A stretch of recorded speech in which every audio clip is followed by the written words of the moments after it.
Bonjour et bienvenue dans cet épisode réservé aux abonnés Patreon. Pour écouter cet épisode, il suffit de vous rendre sur le Patreon du podcast et de vous abonner au palier que vous voulez. Vous pouvez aussi choisir d'acheter uniquement cet épisode sans vous abonner. Et si vous écoutez ce message et que vous êtes déjà abonné à mon Patreon, merci beaucoup. C'est grâce à vous que je peux continuer ce podcast aujourd'hui. Je vous laisse avec un extrait de l'épisode. Bonne écoute. On nous appelle la Société de Minuit.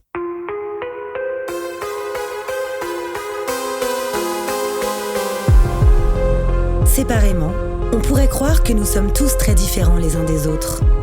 Nos passions, nos vies et nos histoires sont différentes. Nous ne fréquentons pas les mêmes écoles, ni les mêmes quartiers. La seule chose qui nous réunit, c'est d'avoir touché du doigt le surnaturel. Nous avons alors décidé de nous rassembler pour partager nos peurs, nos histoires bizarres et effrayantes. Les uns après les autres, nous reviendrons au cœur de nos angoissants souvenirs, aux frontières du paranormal.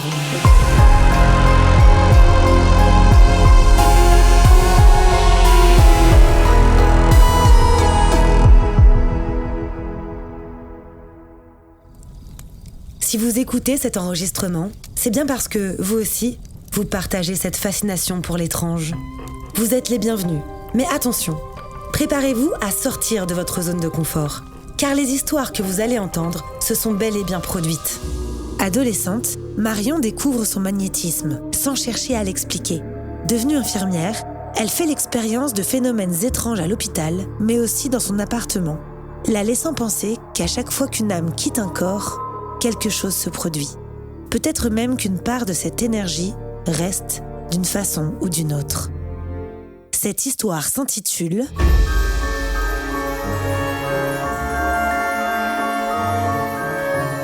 Les énergies qui nous entourent.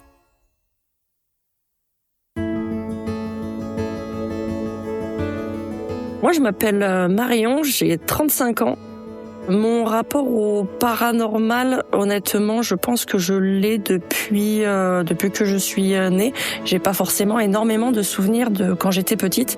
Mais c'est vrai que je me souviens des fois dans certains lieux avoir dit à mes parents dis donc là je crois que j'ai vu un fantôme, il y avait des choses bizarres où je ressentais des choses un petit peu bizarres lors de certaines visites. J'ai vécu 20 ans en Dordogne, c'est l'un des plus grands départements de France. Il est aussi appelé le département des 1001 châteaux. Et tous les châteaux ont des histoires et notamment des histoires de fantômes, des châteaux hantés. Et c'est vrai que du coup, on a beaucoup visité de châteaux quand j'étais plus jeune. Et c'est vrai que je ressentais pas mal de choses. Au cours de mon enfance, j'ai pas vécu énormément de choses en plus. Cependant, ça s'est débloqué un petit peu à l'adolescence parce que j'ai rencontré une amie à l'époque qui est devenue rapidement ma meilleure amie, qui était gravement malade. Et je me suis vite rendu compte que quand je lui faisais des massages, j'arrivais à la soulager. Mais un petit peu plus qu'un massage traditionnel et que moi j'étais très fatiguée après. On devait avoir 13-14 ans. Donc ça a commencé comme ça. Et quelques années plus tard, ça devait être aux alentours de mes 16-17 ans.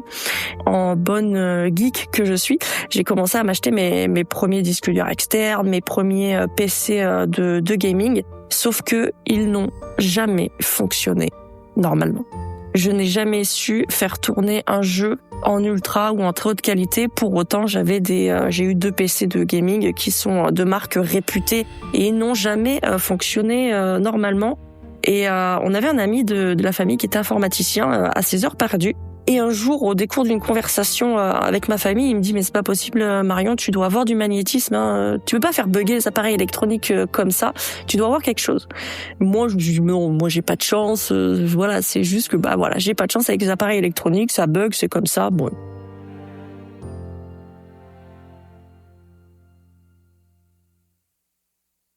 Ma mère a travaillé en tant qu'aide-soignante pendant 42 ans. Donc, disons que elle travaillait avec des gens qui avaient des énergies particulières, que ce soit des sourciers, des géobiologues ou encore des magnétiseurs. Et un jour, elle me dit, écoute, je vais t'amener voir un magnétiseur. Et puis, on va tirer ça un petit peu au clair parce que c'est vrai que tu présentes parfois des moments où tu ressens beaucoup les énergies, où tu fais quand même pas mal bugger tous les appareils électroniques. Donc, ça serait intéressant, je pense, d'aller le voir. Moi, j'étais toujours dans mon truc, je n'ai pas de chance avec les appareils électroniques, mais c'est pas grave, t'inquiète, il y a pas de souci. Elle me dit non, mais t'inquiète pas, lui, il prend rien du tout, je lui donnerai un petit pot de confiture et puis il sera content. Donc on va le voir. Il habitait dans le fin fond de la Dordogne, à 30 minutes de route. Le rebouteux du village typique. Vraiment typique, le petit papy qui fait son petit jardin, qui se promène pieds nus dans sa maison. Non, vraiment, qui a les mains calleuses tellement qu'il travaille avec ses mains. Vraiment typique. Et donc, je vais le voir et on commence à discuter et du coup, il me serre la main. Tout de suite, je ressens des sortes de picotements dans les mains et du coup, il me voit me frotter les mains au niveau de mes pommes et il me dit tu sens que ça picote un petit peu. Et je dis ouais, en effet, c'est un petit peu bizarre. Il me dit oui, ça c'est tes énergies. Donc il m'explique que c'est un magnétiseur, que j'ai du magnétisme, que j'en ai beaucoup, mais que pour lui, ce n'est pas le bon moment pour moi de développer mes dons.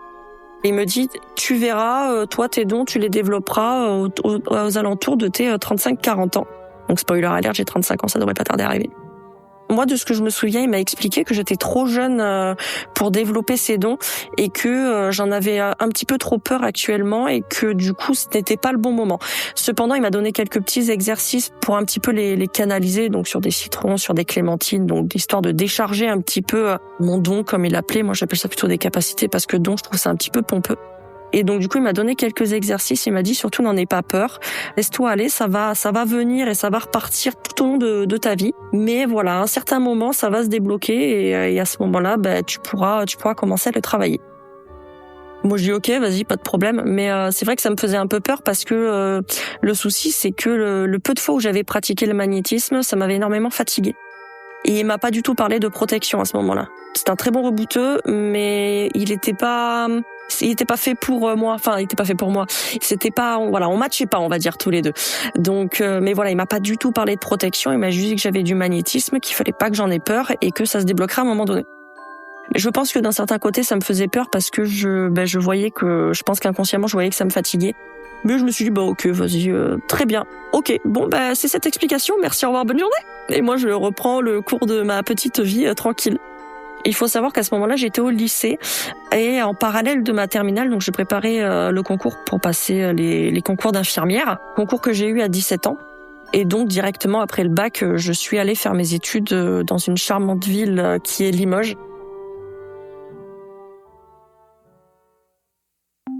Moi, on m'a toujours dit, ta vocation, c'est d'être infirmière, donc vas-y, feu. Moi, je suis dans le prendre soin, donc on y va à fond.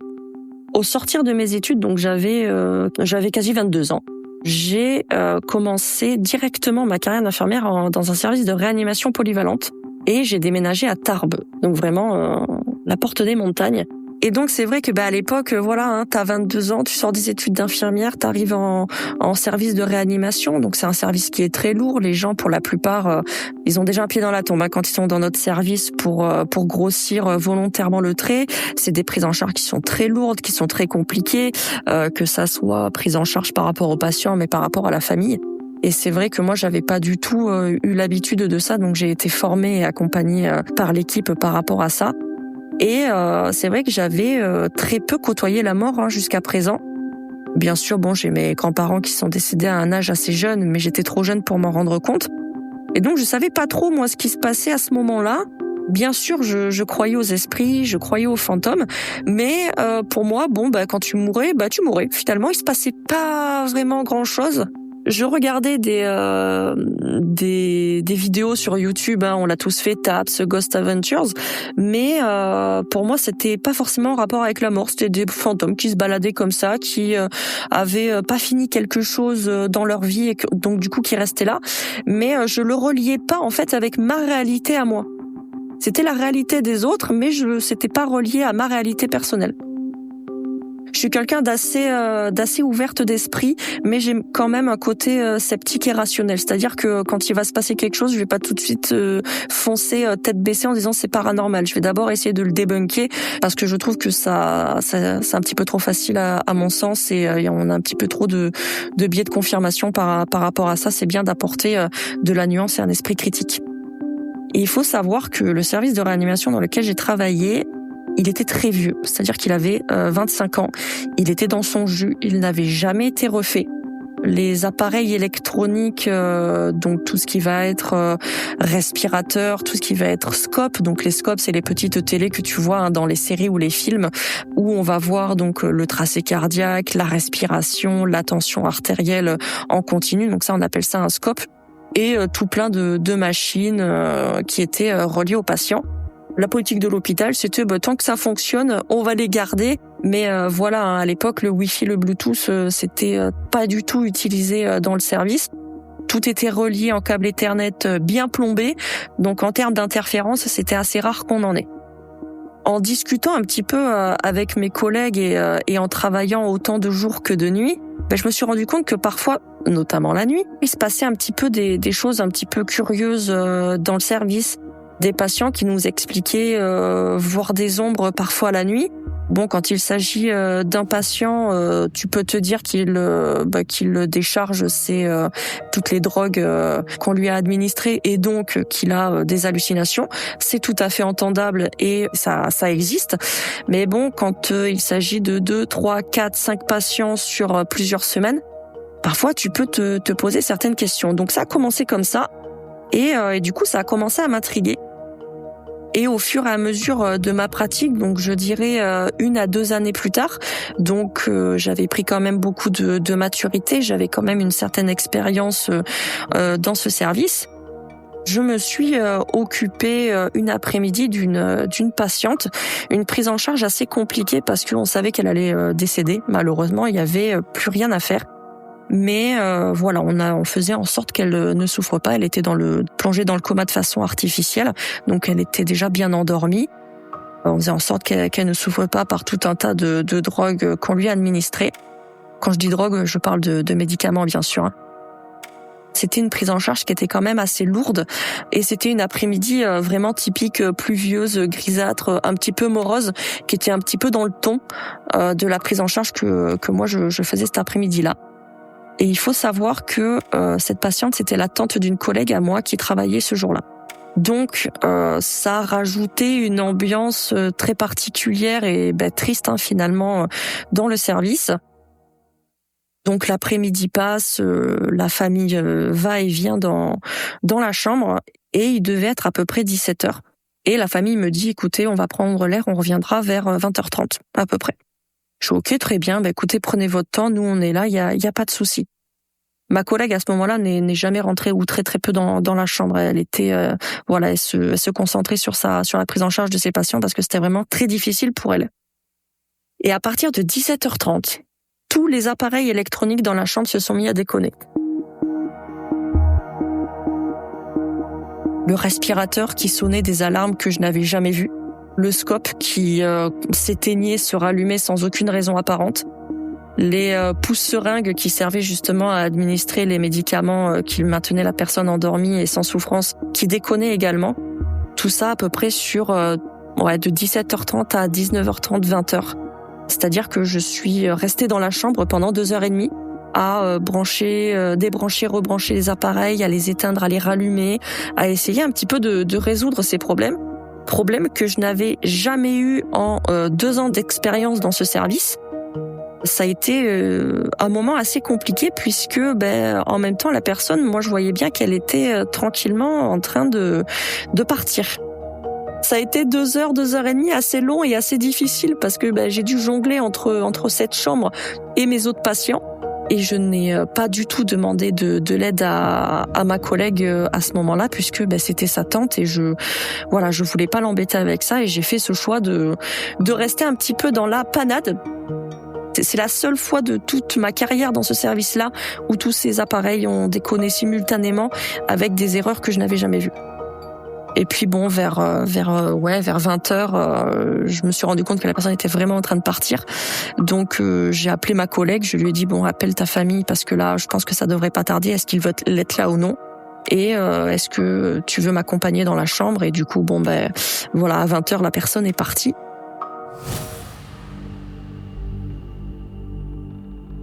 Retrouvez la suite de cet épisode sur Patreon.